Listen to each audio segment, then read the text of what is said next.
I'd like to welcome everyone to this evening's American Sheep Industry webinar. My name is Dr. Jay Parsons. I'll be your host this evening.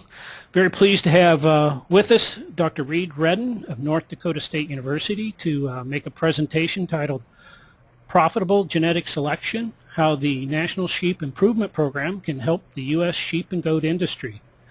Dr. Redden is a faculty member and extension sheep specialist up at North Dakota State. He's also the NSIP chairman, so he's very knowledgeable on this subject. He'll be speaking for about 50 minutes or so, and then we'll have time for a question and answer session. We're scheduled to go until quarter after the hour, so about an hour and 10 to 15 minutes from now. So we'll take as many questions as we can during that time frame. I'll go over this again when that session, Q&A session starts, but I want to go ahead and mention it now because there are two ways you can ask questions when that time arises.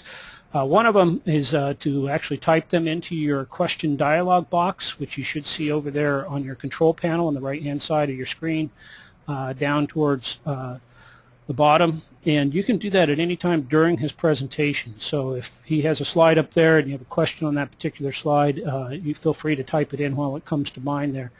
And then you'll also be able to type those in during the Q&A session, and I'll moderate that and feed those questions to Dr. Redden.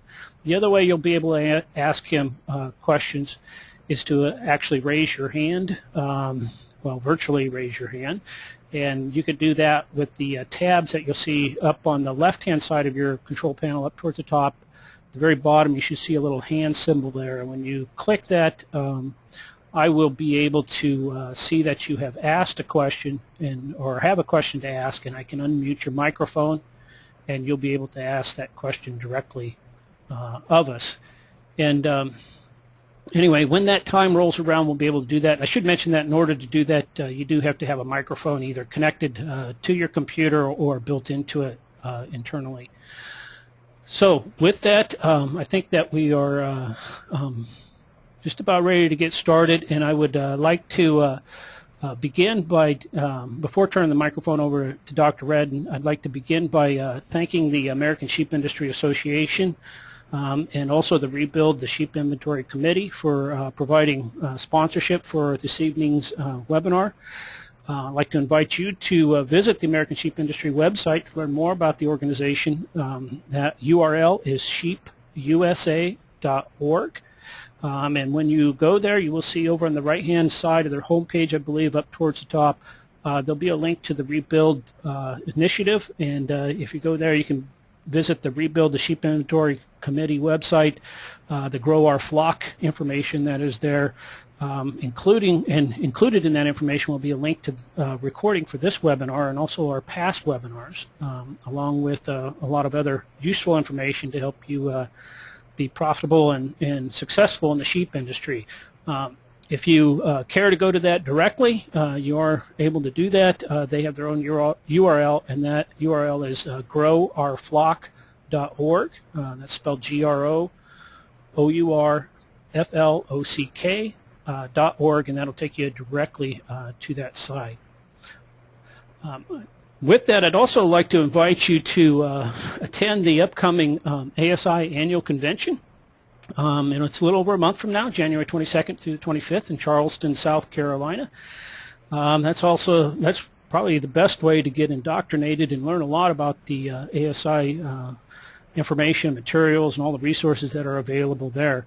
I know I'll be there. Dr. Redden will be there. There'll also be a whole bunch of people there involved in the sheep industry, experts and producers and government officials, etc. It's just a great place to interact with a lot of knowledgeable people in the sheep industry and learn a lot, and it's also a lot of fun, and I know we're all looking forward to that in Charleston. You can find a link to that on the ASI website. You see the URL there at the bottom, thesheepusa.org. And there'll be a link up there to register that, and then also travel arrangements and lodging, etc. So take a look at that and see if you can fit it into your schedule, and if you can, I look forward to the opportunity to meet you there. So with that, I think we're ready to go ahead and get started, and I'll turn the microphone over to Dr. Redden, and he can go ahead and launch into into teaching us about improving our genetic selection using the National Sheep Improvement Program. Dr. Redden. Thank you, Dr. Parsons. It's a pleasure to be with you this afternoon. Before I begin speaking about the National Sheep Improvement Program and going through this webinar, I'd like to get a little bit of information from you as participants. And we're going to bring up a poll here, and we're just going to ask you, just give us an idea what the size of your flock is.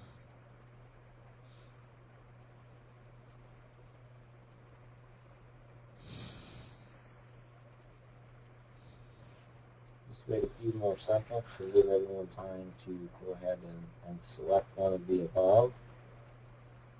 And we'll go ahead and close that poll.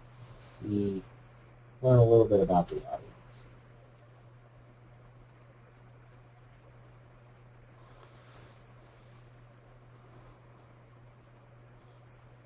Okay, so 42% have less than 50 ewes, 31, 50 to 100, 100 to 250 at 13%. So that's fairly indicative of sheep numbers across the U.S. I think it's fairly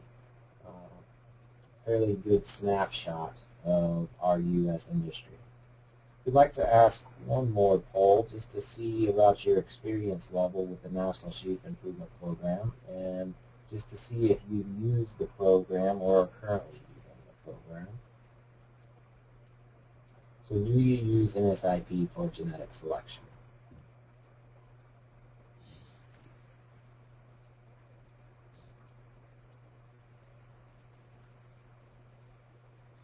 Alright, I don't think we need to use as much time after we've got you trained to answer these quick polls. So we'll go ahead and close that and see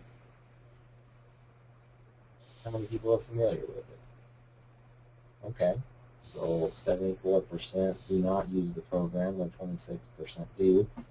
We do have some weighted in comparison to the industry, because I would say that the number of people that use this program would be much less than 26%. All right, well, thank you for answering those questions, and now we will move into the presentation. So I've just taken over leadership of this organization within the last year, and one of the things that we changed is we changed our motto. And our new motto now is a profit-driven genetic selection tool. And we were very precise in how we selected this. Hey, Reed. Yes. Some people are having trouble hearing you a little bit. Where do you have your speaker? I don't know if I could hear you a little better when we started off. Okay. So maybe I just need to speak up a little bit. Is that better? Yeah, I can hear you fine. I know some people said it was a little garbled, so just but go ahead. I can hear you fine right now. I'll try to speak more directly into the speaker. Thanks for bringing that to my attention. Okay. All right.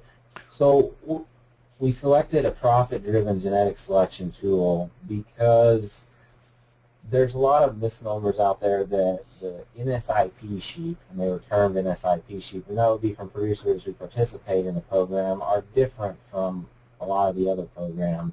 And this program does not change your sheep. It is a genetic selection tool to make you improve upon the decisions that we make. So this program is definitely an added technology. It does not substitute the past methods that you use to select for animals, where you look for good structure and phenotype that's free of genetic diseases or problems that would not fit your operation. And so it's definitely just an added technology and not a substitute. This program, it also helps us to improve decisions. Whenever we began this flock, or we began participating in the program here at NDSU, it hasn't changed a lot of how we make genetic decisions, but there's just a few of them that will be altered. It doesn't go kind of 100% in a different direction from where we would have intended to go before. Another key component that this program is beneficial is it markets quantitative data, not qualitative data. It's something that we can measure. We can use these measurements to improve our flock, and we can use these measurements to market animals to other breeders, and it's not so much qualitative that it's big boned or heavy muscled, it's how much faster are these lambs going to grow, or how much more prolific are the ewes going to be. This program is also a facilitation type mechanism. We're collaborating with one another because we're all using a similar system. When we use that similar system, we can compare apples to apples and not apples to oranges. It's a very common theme to discuss comparing the same things, and this program allows us to make that. And it also initiates profitable measurements.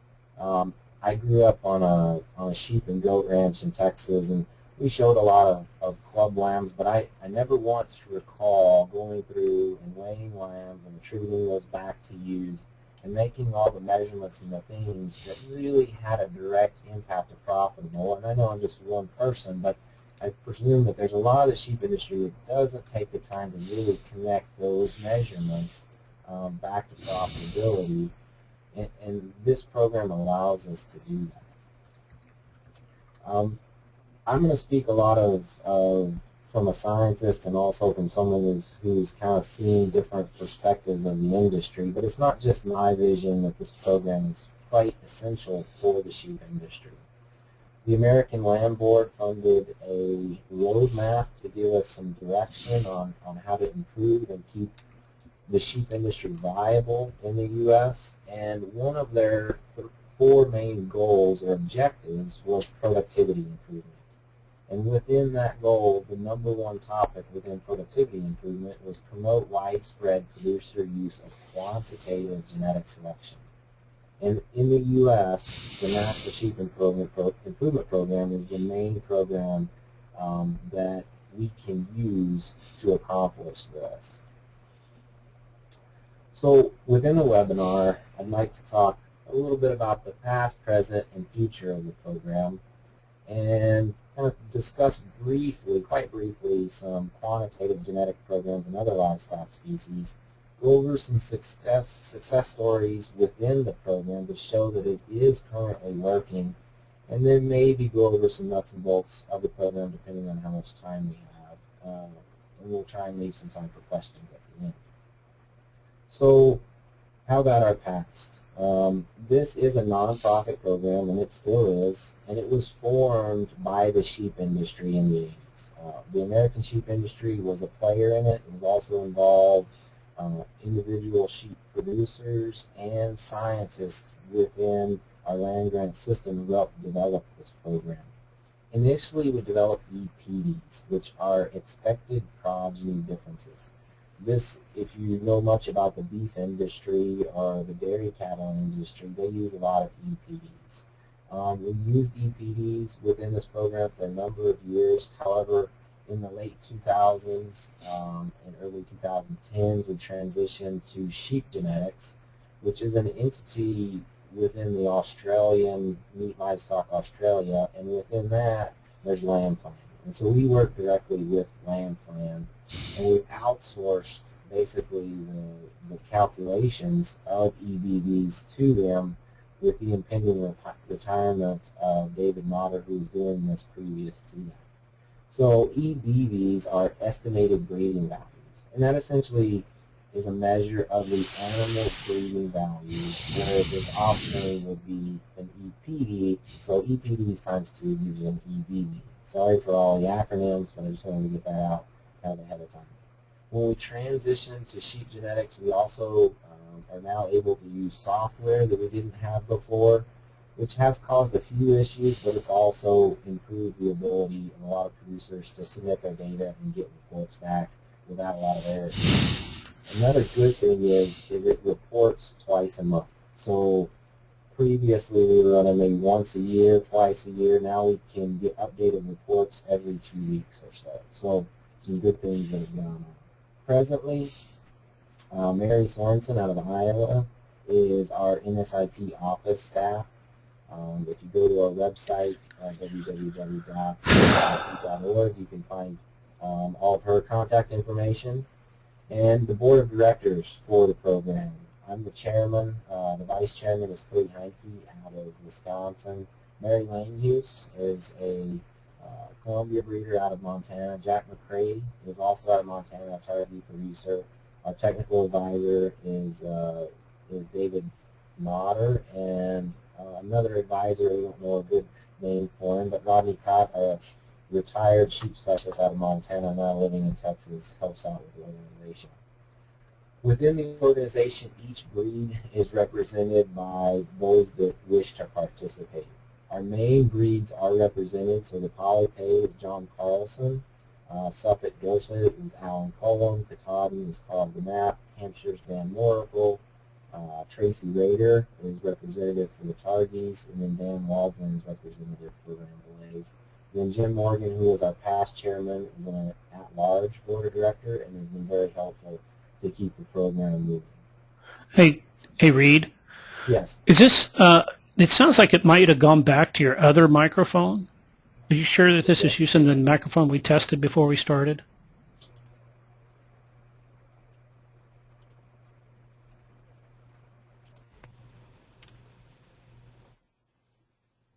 How about now? Excellent. Okay. Very good. Sorry for that before if it was difficult to hear me. So currently we have about 20 different breeds. Less than half of those are quite active. We have around 150 flocks that are participating and are submitting data. Around 10,000 sheep that are active. But that really isn't doing, I believe, what the program needs to do to support the industry. Currently, I think the lack of acceptance of this technology has put our industry at a competitive disadvantage to foreign competition and other sources of food and fiber because they are using this technology, and it does give them a benefit over what we don't have. So into the future, I'd like to see 50% or greater of our seed stock sheep breeders get into this. This is a pretty ambitious goal. We're well below that now, but I was doing some research looking at how the Australians and the New Zealanders designed some of their plans to do this, and they're probably 10 years ahead of us, and these are some of the goals they set out, and they're meeting or exceeding some of these goals. So I think it's possible for our industry to make these things, but we just need to really have a strong focus that it is important to our industry and that we do need to participate. I also think that we need 50% or greater of our commercial buyers using EBVs when they make breeding decisions. And so I'd like to see that into the future. We do not at the current time have any meat goats that are part of the program. The system has been set up. We're ready to incorporate meat goats into the program, but we're just looking for an active group of breeders to participate and get that ball rolling. So here's a slide, and on the right you can see a figure, and this figure kind of depicts maybe a little bit on the extreme side, but beef cattle in the 1950s to 1979, you get the two ranchers kind of talking to each other, and their quote is, "I think both of us went a bit too far." Just extremes in what you can do whenever you make phenotypic selections without a lot of performance data. We're just looking for the extremes, and so you can make them really little and you can make them really big, and neither of them, I think, really fit the industry for what we need. There are maybe some niches that fit that, but for the most part we need something in the middle. If we go back in the history lesson and kind of look, this technology that I'm going to be talking about was actually developed in the 70s, and so that groundwork was being done then, and it started to be implemented in the late 70s and early 80s in the beef cattle.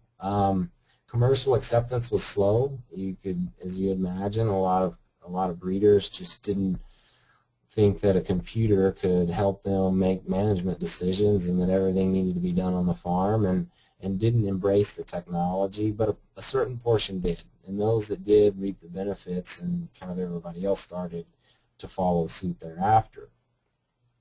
So in this graph, you can see beef cow inventory and then beef production. The blue line, it goes from 1959 to 2009.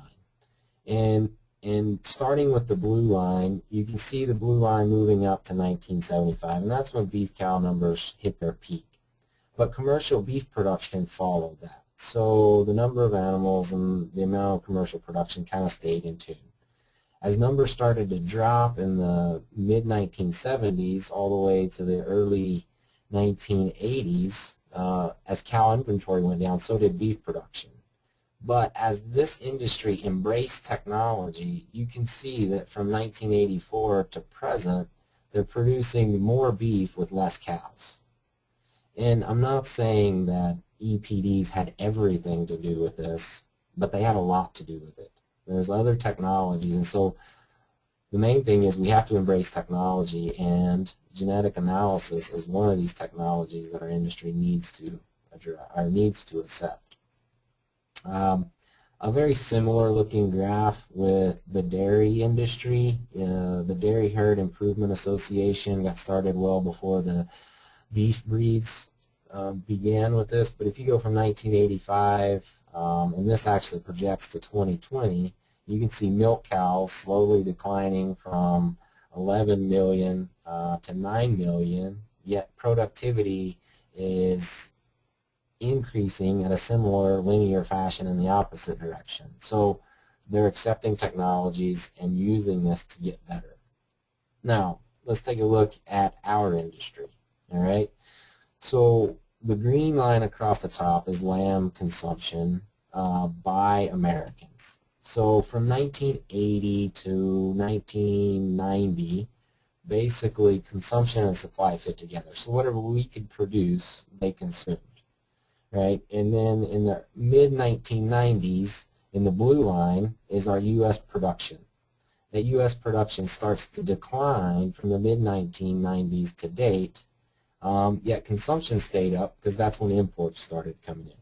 Now, some may argue that imports, further reduced some of the numbers around, but I do think that there's a certain amount that the imports needed to fill a void that we couldn't produce. So with that, I think that we need to produce more lamb with less ewes, and that needs to be a goal that we're striving for. And I think that NSIP can help the industry accomplish this goal.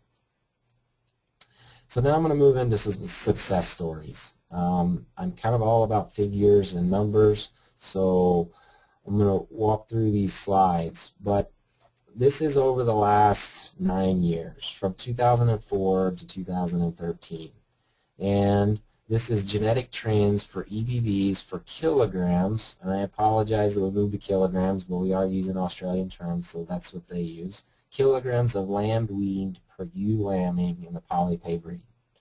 So lambs weaned, or kilograms of lamb weaned per ewe incorporates number of lambs weaned and weaning weight. And you can see from 2005, where they're at 3 kilograms, to 2013, in 8 years, moved to 9 kilograms. As a breed, they're weaning 9 kilograms more lamb than they were in 2005. And that is a significant improvement as a group of breeders, or for them to accomplish that. Switching breeds, here's the Suffolk breed. The Suffolk breed is known for fast growth rate and good carcasses. So we look at the Suffolk breed from the same time frame, 2004 to 2013. In the blue line, we have weaning weight. You can see that weaning weight, they went from just above 0.5 kilograms to close to 2.5 kilograms. So almost 2 kilograms as a breed more, so 2 kilograms being 4.5 pounds roughly. And then post-weaning weight, which would be 120-day weight, going from just above a pound to almost 4 pounds. Kilograms, excuse me. So as you can see, as a group of breeders, they're making a lot of progress at improving a trait that directly relates to profitability. At the same time that the Suffolk sheep are increasing the productivity or the growth rate, they're also improving the product. You can see from 2004 to 2013, the red line is loin muscle depth. Okay, so a deeper loin muscle depth means a bigger ribeye area, which increases our high-value cuts. It also increases the carcass cuttability and yield. And that remained fairly stagnant until around 2010 when we implemented ultrasound technology and started scanning more rams. And you can see that we're making a very significant improvement. At the same time, we're measuring fat depth. We want to delay fat depth to a heavier weight so that those lambs will hit a finish weight or hit a certain amount of fat to hit yield grade 2s and 3s at a heavier weight. And you can see that those are both going in the direction that they should be for that breed. Another success story for a group of breeders that participate is the Katahdin. So when we look at Katahdin reproduction traits, NLB stands for number of lambs born, and NLW stands for number of lambs weaned. So the red line with the red boxes starts in 2004, and you can see that over time making a little bit of progress, but then in about 2010 really going up. So we go from 5 to almost 12 in number of lambs weaned. And that's a percentage basis. So those flocks are weaning about 7% more lambs than they were just under 10 years ago. And that's progress. I've got a slide that we'll talk on reproduction across the U.S. just shortly after this slide. But first, we'll look at the Targhees. The Targhees have made a lot of progress in multiple different breeds. There's a group of breeders in Montana that have done a good job. I'm not trying to promote any one breed in particular, so that's why I chose to use a number of them. But the blue line is YWT. That's yearling weight.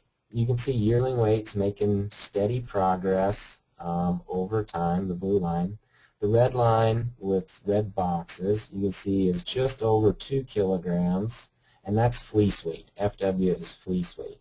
So they went from 2% to over 6%. So 4% increase in fleece weight in less than 10 years. Normally when you produce more wool, you produce more lower quality wool. But that's not the case. FD stands for fiber diameter. It's the green line with green triangles. And you can see from 2004 to 2013 they remained at a static point. So the breed was maintaining that fiber diameter at a lower point. That's where they hit their quality standards, that 20 to 22 microns. And so they're producing more product and maintaining the quality. And then the purple line is number of lambs born. You can see that from 2004 they went from a negative, which is less than the breed average, up to in 2013 to 9. So 9 to -1, a 10% improvement. So in 10 years they increased lamb crop by 10%. So they're going from their breed average, I believe, is the 160%, so 160 to 170%, all the while producing more wool at a similar quality and more lamb. So a key example of multi-trait selection success. All right. I show this in a lot of the slideshows or presentations that I use, and it's because I think this is the greatest opportunity for our industry to make improvements. Our U.S. lamb crop nationally is 110%, and it's been that way for the last 10 years. You typically see up in the northeast, Minnesota typically leads the nation in the number of lambs produced per ewe. A lot of that has to do with the Finn influence, but I think as an industry, to not be closer to 150% really puts us at a disadvantage. And so you can see what state where you're from and just see the need to get that to a higher level to maintain viability in our industry. Okay, so I'm not exactly sure who put this together. I stole it from Dr. Rodney Cott in one of his presentations because I really think that it's a great tool to be able to look at EPDs and make an analysis. So as the top says, how EPDs are used. Okay, we've got an example here. You've got 2 rams, ram number 1, which is the one on the left, and ram number 2, which is the one on the right. All right, ram number 2 has a -2 EBV, or this was actually before we switched to EBVs, and this is an EPD.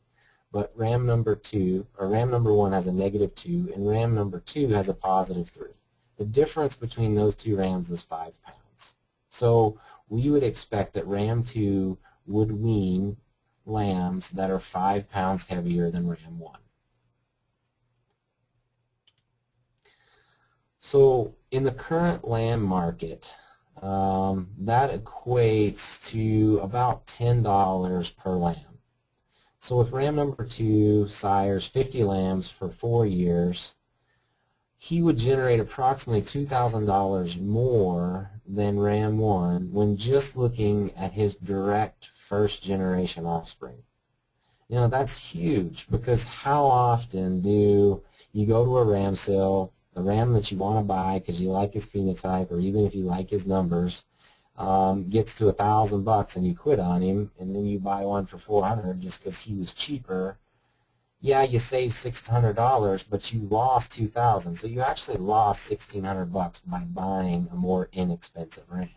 So those are key points to how we market these type of programs to the commercial industry. All right. So how does the program work? How do you participate? The main level of participation comes from seed stock breeders. They need to enroll. Our program has an annual fee based upon flock size, which is somewhere between $50 and $350 annually. It normally equates to somewhere between $2.50 and $3.50 per ewe based on which category you fit into. We have a new thing that was just approved on our last board meeting, that we are waiving enrollment fees for the first year. So if you want to get into the program, we kind of want to give you the year's first free trial for free. You do have to pay animal data fees, which I'll talk about in just a second, but your enrollment fee is waived. We also want to get the next generation of sheep producers involved in this program. So we're waiving the enrollment fee for 3 years for youth, anyone under 22. So if you get started at 22, you can get it free up to 25. So once you enroll in the program, you need to work with your breed representative. And so once you enroll in the program, we'll contact the breed rep, let them know that you're in the program. You can either contact them or they'll contact you and have a discussion on what data is most relevant to my own flock and to the breed that you're in. Once you kind of made the decision on what data you need to collect, then you start collecting that data and then enroll that data or enter that data into a software program. If we have time when we get to the end, I'll flip out of this presentation and show that software program. Once you get it put into the program, you submit the data to LambPlan or Sheep Genetics, and then every animal that you submit data beyond 90 days costs you $2.65. So if you have 100 head of ewes and you have 100% lamb crop, it's going to cost you about $5 per ewe. If you have 200% lamb crop, it's going to be about $750.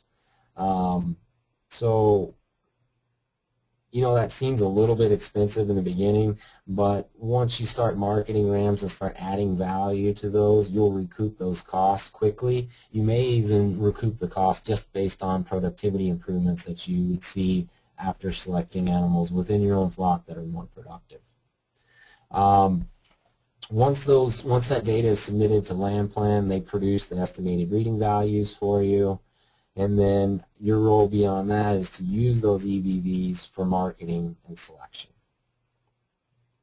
When we look at the commercial producer, you get the best opportunity here. You don't have to enroll, you don't have to submit data, you don't have to do anything different, but we do need the commercial industry to purchase rams from people who are participating.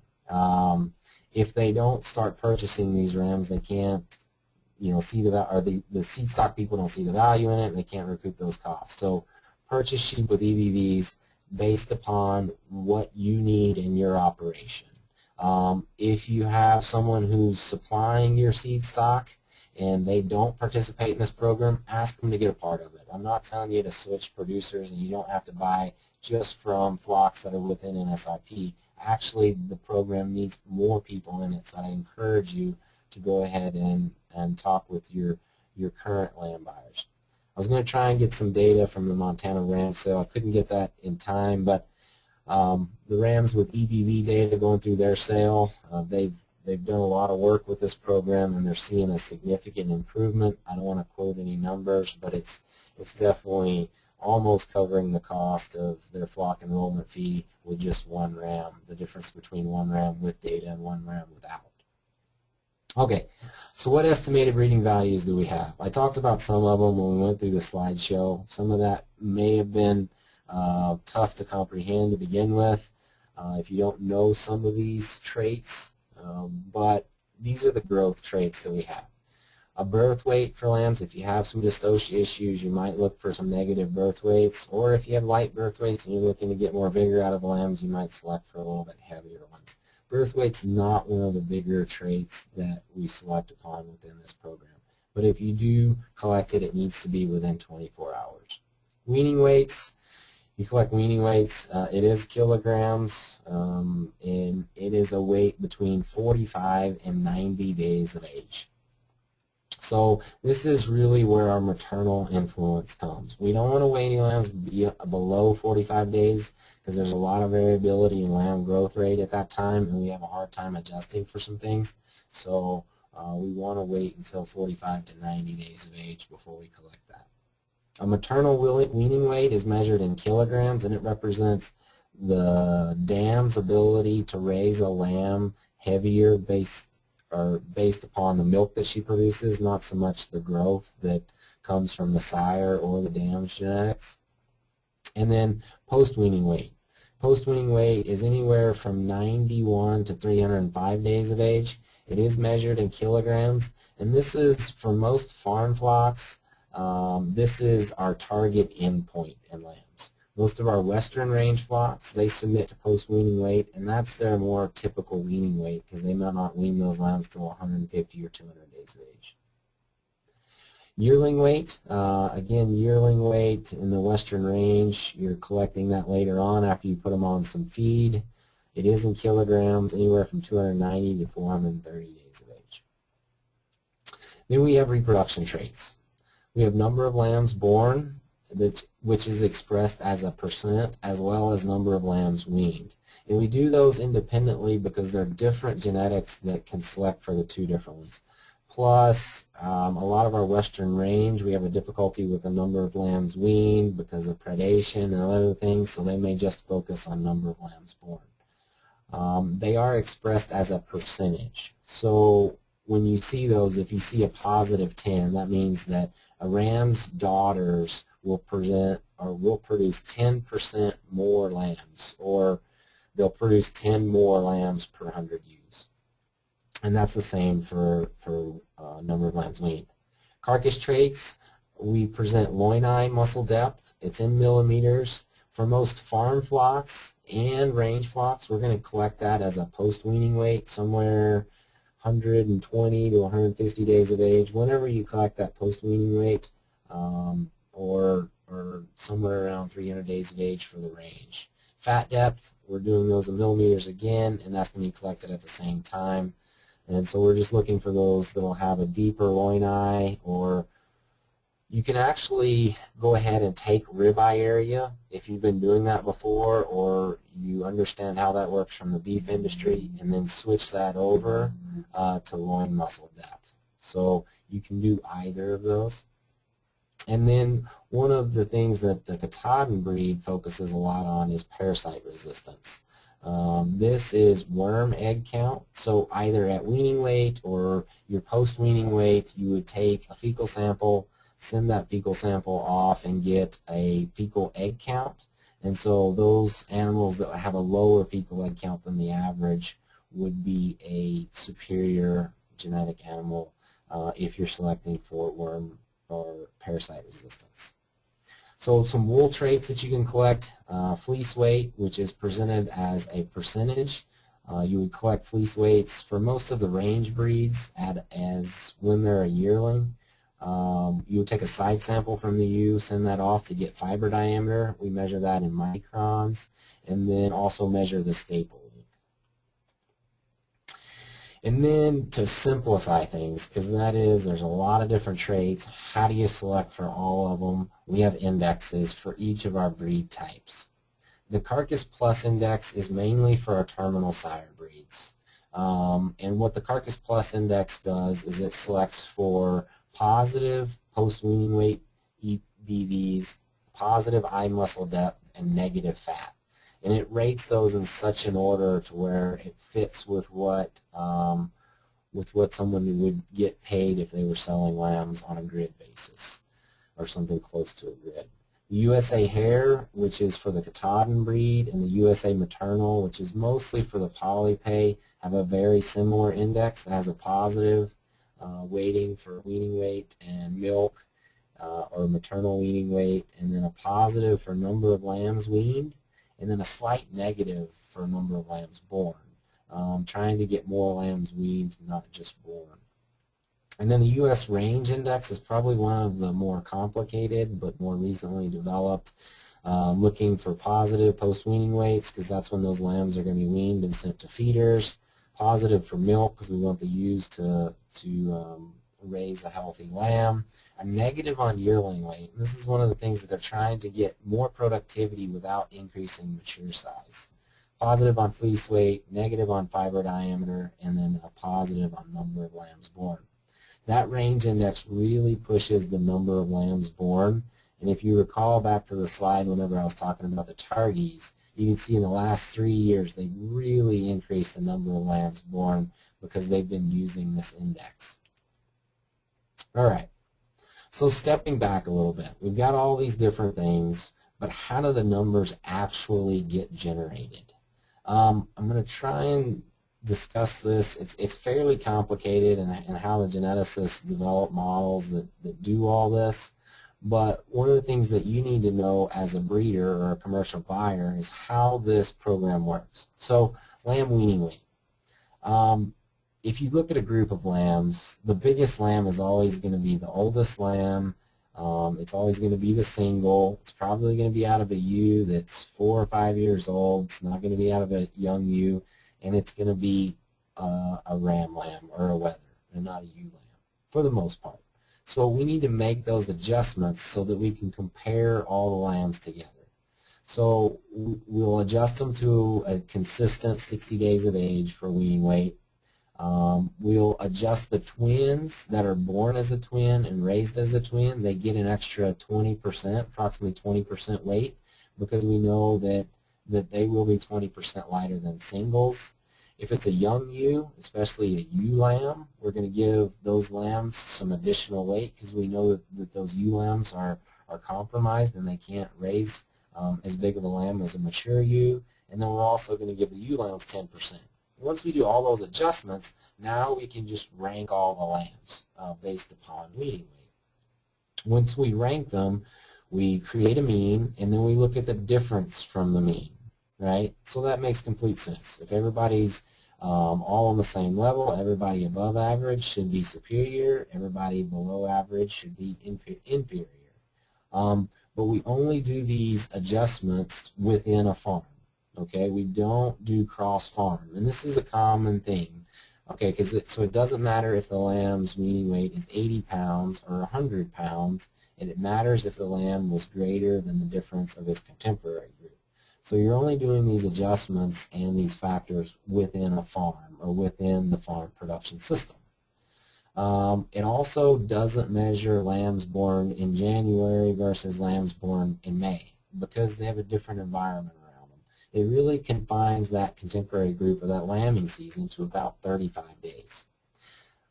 A key, very, very important thing is report all the data that you have. It is not good to leave out the small lambs because it makes your medium lambs look worse than they really are. So report all the data. Okay, so this is really a progeny test. Okay, so an animal before you have any data on it. It's the average of the sire and the dam's EBV, right? So this ewe lamb that we were showing at the North Dakota State Fair, if we hadn't submitted any data, hers would just be the average of her sire and dam.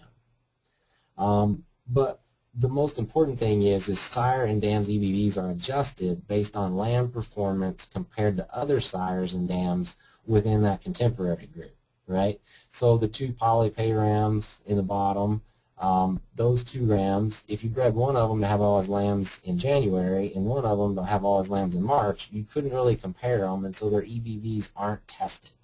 And once we do more and more progeny tests, that's when we get our data up. Okay, so I've got this little slide here. My son is big into hockey. I'm from Texas, and so this is very new. But I thought it was kind of make the connection here, because you have your hockey moms and dads that are up in the stands and they're rooting for their kid, but they're more influential on that kid's performance within its contemporary group than the kid is. So the progeny test, that being that parent up there is more important than the animal's performance per se. I'm running a little bit long on time, so I'm going to flip through some of these, but this is the report from our Hampshires at NDSU. So once you send in data, they'll send it all back to you, and you can make sire comparisons. So these are the 3 sires that we had in our flock this year, and you can see that they've got a 16-digit code, and the last 6 digits are their animal ID. Just to the right of that, you can see progeny and flocks, the number of progeny that they have, and how many flocks they're in. We're not connected to any others at this point in time because we're only been in the program for a couple of years. But one thing that I'd like to point out to you, and this is what we learned the most from being in the program, is I'm going to drop an arrow on the screen here so you can see that arrow, and this ram, 1081, his post-weaning weight EBV is 7 kilograms. The one just below him is negative 2.3. So there's almost 10 kilograms difference between those two. So we can see more than 10 pounds difference in their lambs at 120 days of age. And that's a big factor whenever we're marketing their offspring, on how well that those rams produce and what the economic impact of that data means. I'm going to flip over, and we're leaving that key up there, but that same ram ranked number 2 in the index within the Hampshires. So he was quite good, but if you're looking at this as a marketing standpoint, our program also puts all the elites up there. So if you're either a seed stock provider or a commercial producer and you want to go out there and find those elite animals that are at the top of the index, we do publish that, and you can find those, contact those farms, and then go ahead and see if you can't find something that fits into your operation. So in conclusion, the program, it works, and we need to use this program into the future of the sheep industry. If you want to participate, we have enrollment forms. They're available on our website at www.nsip.org. And with that, I'm going to turn it back over to Jay and make him, actually I have one more slide, and I forgot to mention this. Genetic stakeholders meeting at the ASI convention.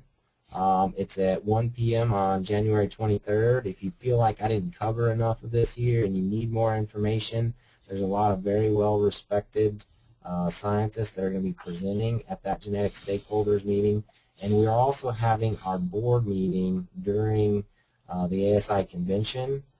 So if you wanted to get more involved in the program, if you wanted to come meet some of us, this is also the time that we elect officers and directors. So if you wanted to contact your breed representative and see if who they're nominating and what's going on there, I'd encourage you to do so.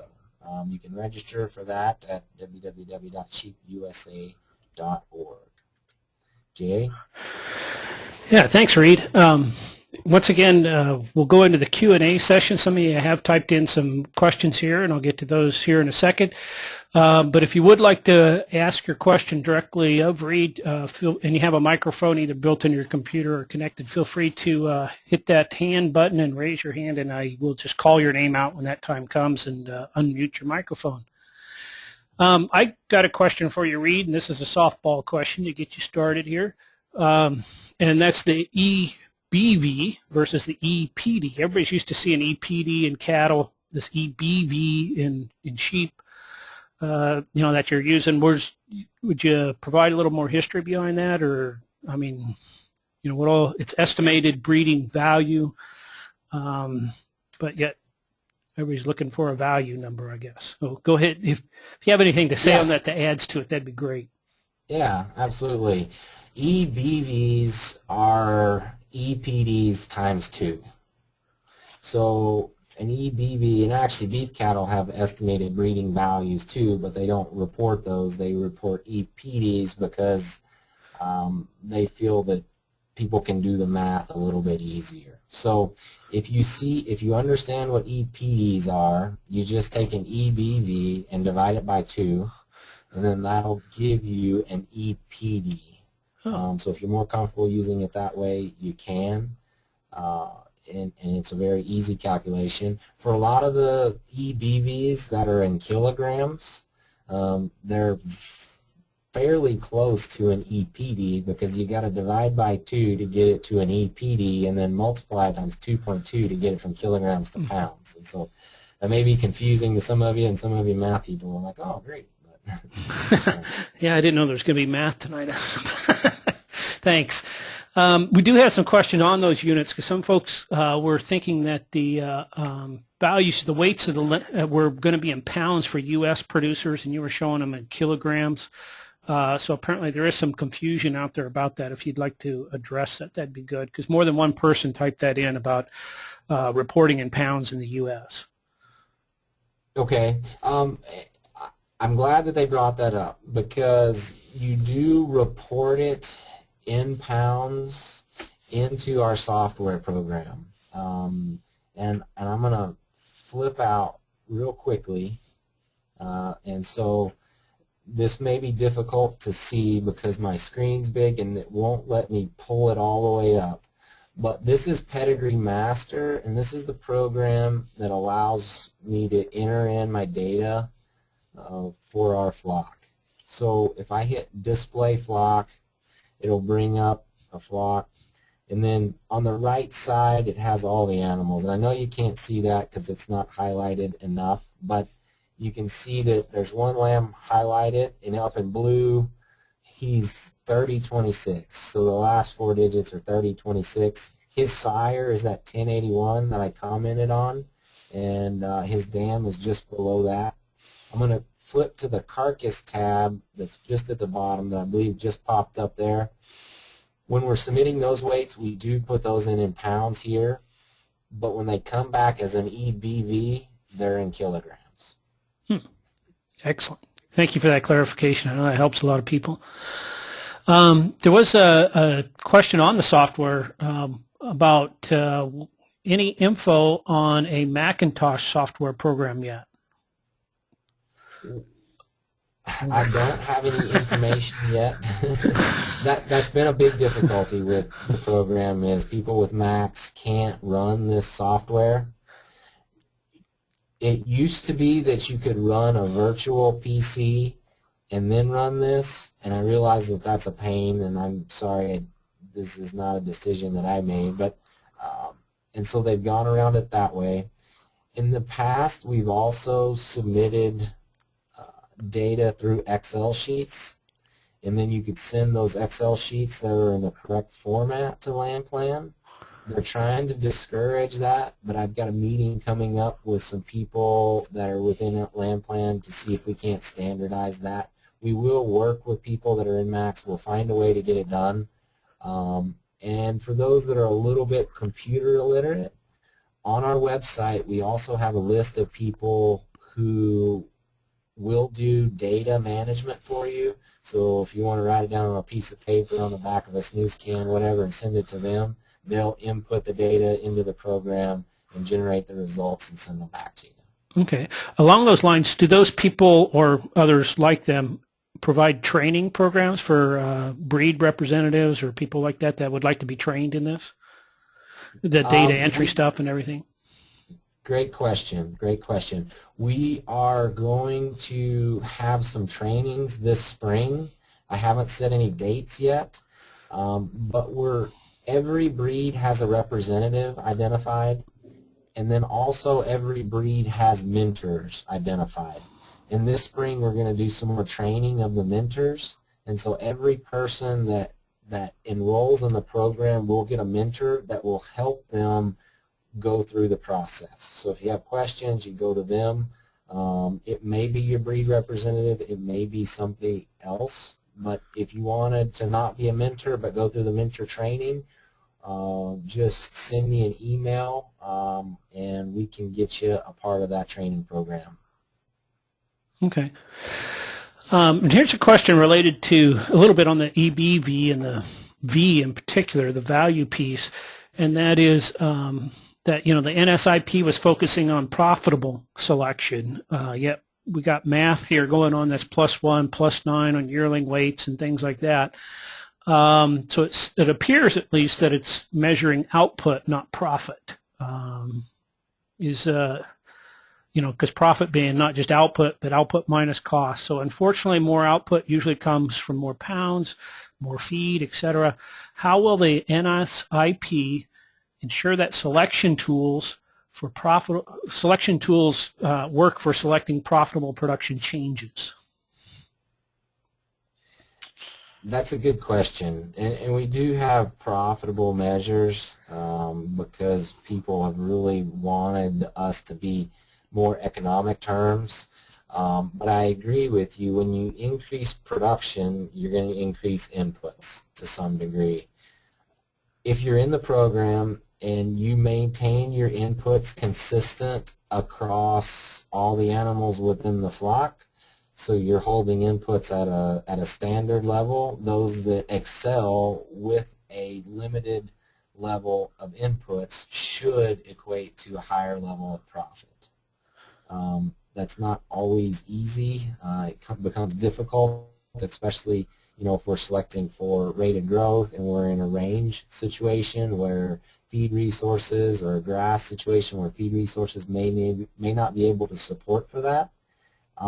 We may actually select for something that's closer to the average that we've found that fits our production system. So we're not always going to be focusing at the top end.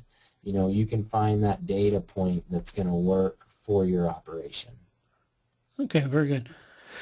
Does the genetic program help with any fleece genetics? Any fleece genetics? Yeah. Yeah, we do collect yearling fleece weight. We also, or you have the ability to collect fleece weight as a yearling. It also will do fiber diameter at that time, and then staple length as well. There's a couple of other things you can submit, but those are Australian standards, and our American producers haven't really utilized those.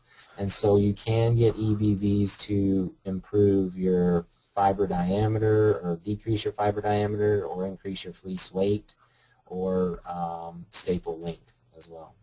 Okay. Along those lines, also in terms of what it might help you do, does the program monitor how lambs do in certain feed operations? For example, how lambs grow in a strictly grass-fed operation? You know, again, in that point, it will, if the seed stock provider that you're purchasing from manages in that type of operation. You know, there's no way for us to measure something or measure a lamb's ability to gain on grain versus grass if they're not produced in that manner. And I think we'll see that a lot, especially like in the Katahdin breed, because you have a lot of southern producers who are more grass-based, and the further north you get more and more grain-based systems. And so you need to make sure that you're finding your seed stock providers that manage in a similar environment that you manage in. Okay. And we have a hand up out there. Fred, you're on the line there. You got your hand up. I think you just raised it up recently. So I'm going to go ahead and unmute your microphone. Fred, are you there? Fred, hello?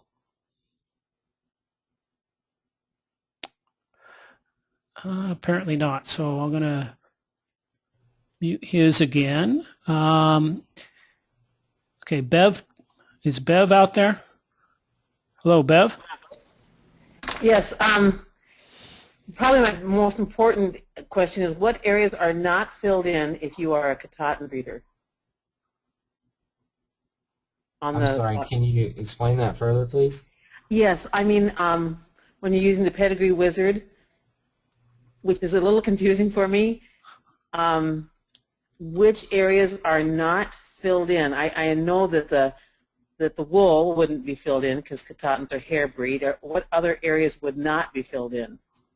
You would only want to put in data that you want to get back, that's important to your operation. So I would say that you want to collect a weaning weight as close to 60 days as possible, and then collect another weight at close to 120 days. And then if you do want to select for parasite resistance, you would take a fecal sample from all the lambs at a point to where they're challenged by parasites.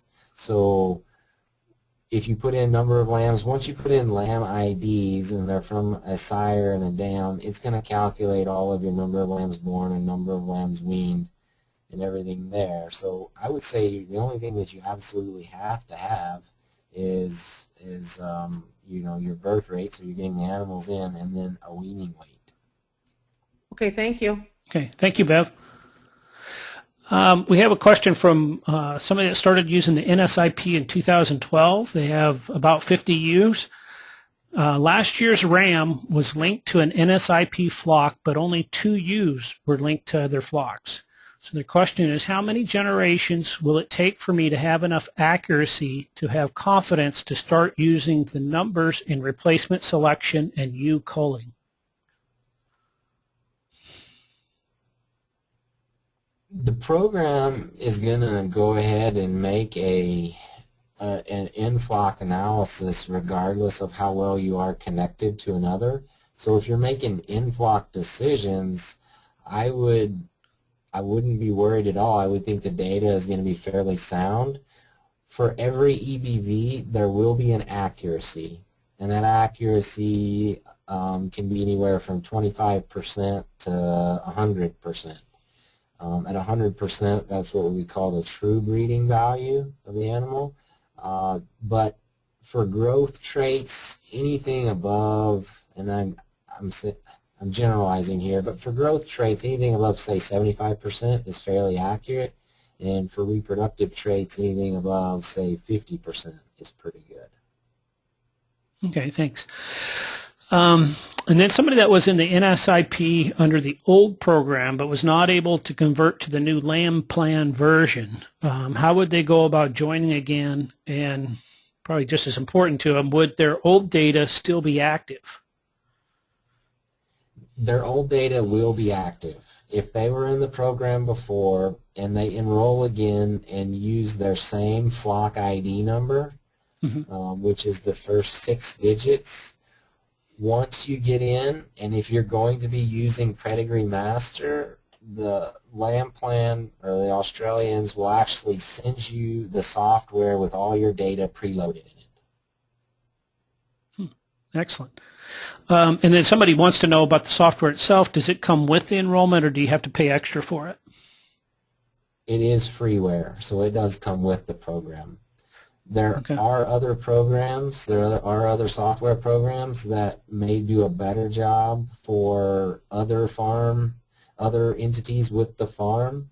I think Practical Systems is one of those, and I believe they have a free edition that will allow you to submit this data, but they've also got things that can step up and may be more useful, and that is a paid program. You do have to pay for that.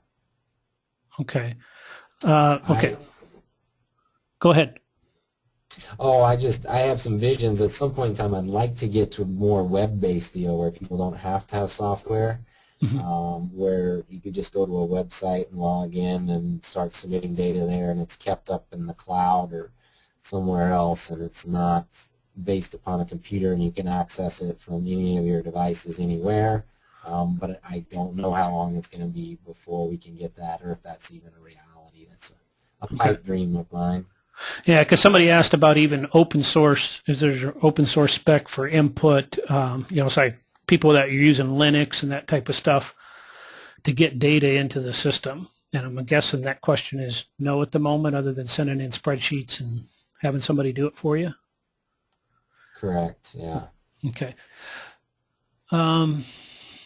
Let's see, Fred. I'm going to see if Fred's still out there. He's put his hand back up. Fred, are you there? Apparently not. I'll go ahead and put that back down. Let's see. I have a small herd of corridels. Since the breeding doesn't seem to have any others testing yet, breed doesn't seem to have anybody testing yet, how much value do you think I'd get out of it for use, selection, etc.? So, Yeah, that's a common thing, that there's not a lot of, there's some breeds that aren't participating.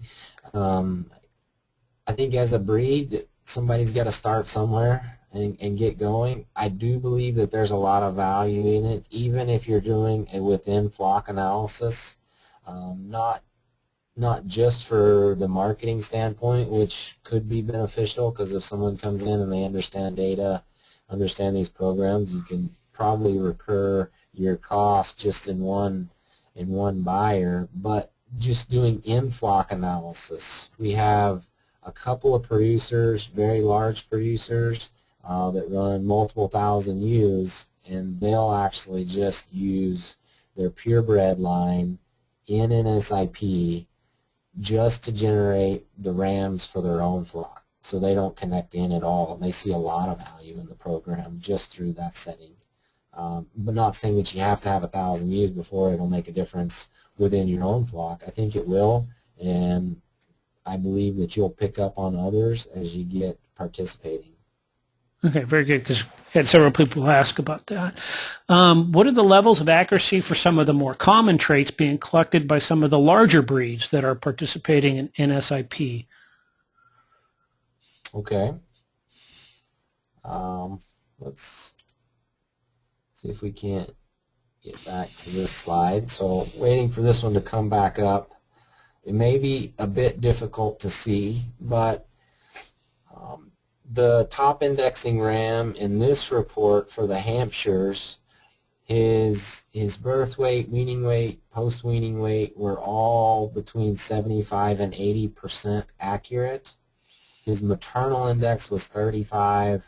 His eye muscle depth was 80%, and then his number of lambs born, number of lambs weaned were in the mid to high 20% accurate. And so you see that the generations where you're getting the data from the offspring's offspring are less accurate, but some of our growth performance data are up there in that 70-80%, and I'm quite comfortable that you're going to be buying what the numbers indicate there with an 80% accuracy. You can go to nsip.org and then go to some of the, or it's on our site. If you go into the breeds or within the reports, and you'll have the elites, and so you can go through the elites of all the different breeds that we have reported there, and the accuracy is with all of those. So I'd encourage you to go ahead and go to the website and check those out. Okay. And somebody makes a comment about they don't do anything with carcass information, so their question is how will the absence of information we don't collect affect the outcome of the program selection? That we don't collect carcass data, or that well, we they don't paid collect certain data and don't put it in. How does that affect the outcome from the program? Correct. You don't have to collect carcass data to have an impact. It may not present EBVs for those traits if you don't use them, if you don't collect them, or the program will actually generate an EBV based upon how well that trait is correlated to another. For instance, eye muscle depth is negatively correlated with post-weaning weight. So if you don't collect carcass data, your high post-weaning weights will actually get a negative factor because on average, you know, a positive, say, 0.5 post-weaning weight's a negative certain point eye muscle depth. But you don't, if what you're collecting is all that's important to your farm, it doesn't matter what that other stuff is because that's what you're going to be marketing or using for your own selection tool. Okay, and we'll getting a lot of questions on dry lot production versus pasture-based production and whatnot. So the question is there an adjustment somewhere for type of program, meaning type of production program? There is not a direct adjustment, but there is an adjustment because, like I said before, it doesn't matter what the flock weaning weight is, it's the difference above average. So within a production setting, superior animals should perform better. Now, if we take that to a very if we take a wide approach to that, and I've been cautious to not make some people mad, but some of our terminal sires are really fast growing, and if we put them in a grass-based system, they're not going to work as well. So if you put that same concept within the same breed, you might get extremely fast growing animals that have really high weaning weights or post-weaning weights that don't do as well in a grass production setting. So I would, again, kind of go back to selecting based upon producers that manage in those type of operations. I don't think there's an extreme difference as we believe there is, but there is not a direct adjustment, to my knowledge, in the program where you say that you're a grass-based or you're not. Okay. And we got a question not necessarily on the program itself, but on a genetic question, and that is, will selecting for greater post-weaning weights lead to larger adult sheep? Yes. Okay. Yes, it will. There's indication for every pound that we get in post-weaning weight, we're going to get 2.5 pounds in yearling weight. So we do have to put negative selection pressure on yearling weight so that we're not always getting bigger sheep, because like you say, bigger sheep are going to cost more to produce, and although we're getting more production, the cost of production is going up.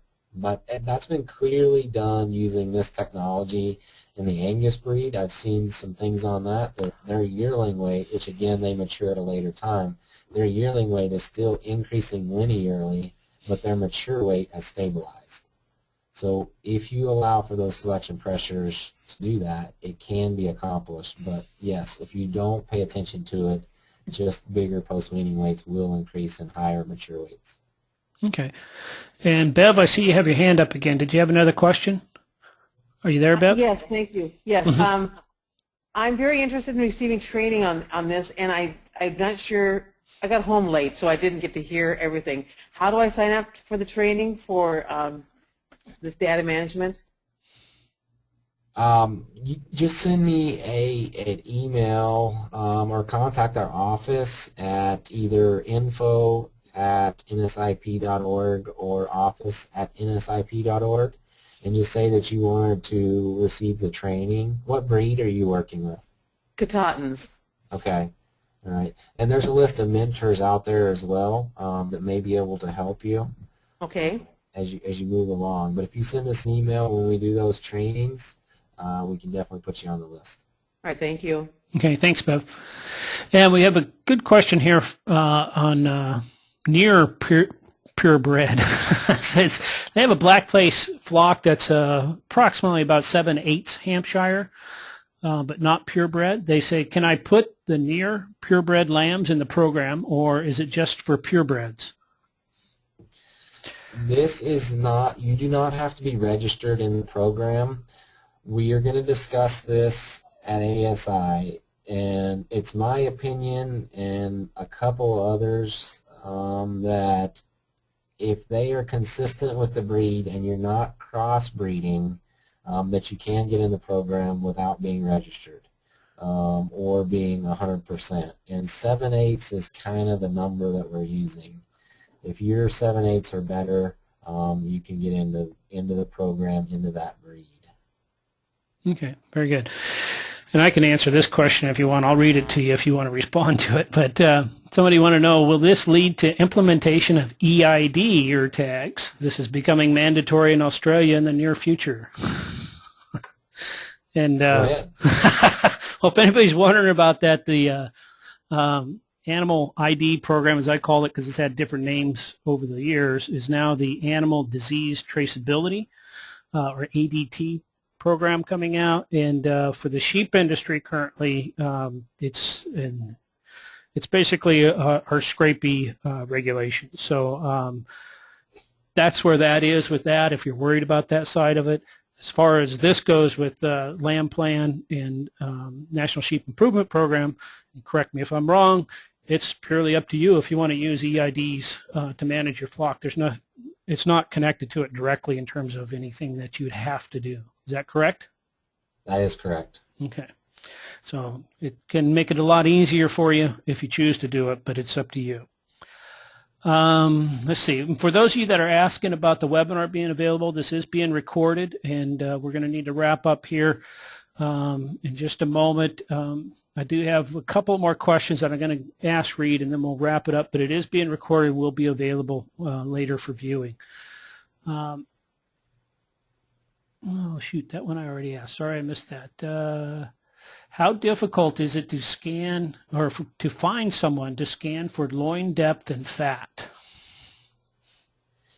It depends on your location. Does it say where they're from? No, I don't have that information right here. Okay, we've had 3 trainings around. One was in North Dakota, one was in Iowa, another one was on the East Coast. And so, if you go to our website, there's a list of certified scanners. You can contact them. Chris Schauer, who is a counterpart of mine at North Dakota, he is in charge of putting those on, and so they're trying to host more of those, because if we grow the program like I'd like to, we're going to need more scanners. And so if they're interested in scanning, or if they know somebody that scans beef and wants to do it, they can contact us and we can let them know where the next program is going to be at. Oh, he's actually just typed in, he's actually 90 miles from Fargo. So 90 miles from Fargo. Well, if you live in North Dakota, I can come help you out. If you live in Minnesota, I don't know.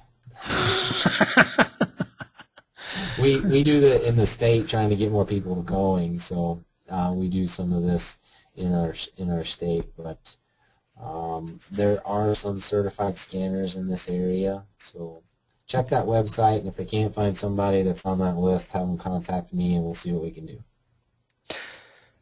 okay, and let's see, one last question. Where did that go? Oh, here it is.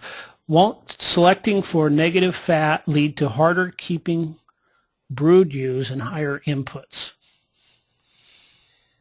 It could. It could. We've noticed that as you select for animals against fat, that you are going to lose some reproductive traits. So I would be cautious about selecting for a lot of low fat if the ewes aren't consistently breeding. And so I think as a producer, you got to manage that with your number of lambs born or your current methods of selection to not get to where you're getting them to where they don't produce any fat. Because if they don't produce fat, they're not hitting the mark points that they need for reproduction to be running full capacity. Okay. Well, I think we'll wrap up our Q&A there. Reed, if I can get you to put that last slide up that we had made up with the... Where'd it go? Oh, there we go. So with that, we'll go ahead and wrap up tonight. I do want to give thanks again to the American Sheep Industry Association and the Rebuild the Sheep Inventory Committee for helping fund tonight's program, and thanks to Dr. Redden for giving us a nice presentation and patiently and expertly addressing all the questions that came in. I apologize to anybody out there that I didn't get to your question. We had quite a few of them come in. Hopefully we highlighted the main ones to give everybody some good feedback on that and answer most of them. This is being recorded, will be available, a link will be sent to you guys that all of you registered for this, so you'll automatically get that link sent to you in your email. But the link will also be placed on the Rebuild the Sheep Inventory website. That's growourflock.org, which of course you can get through on the ASI website also, sheepusa.org. And once again, just invite you to join us in Charleston, South Carolina in January 22nd to 25th for the American Sheep Industry Convention. And thank you all for joining us tonight, and wish you all happy holidays. And thanks again, Reed, for your presentation. Absolutely. Okay. Thank you. Thanks everybody, and good night.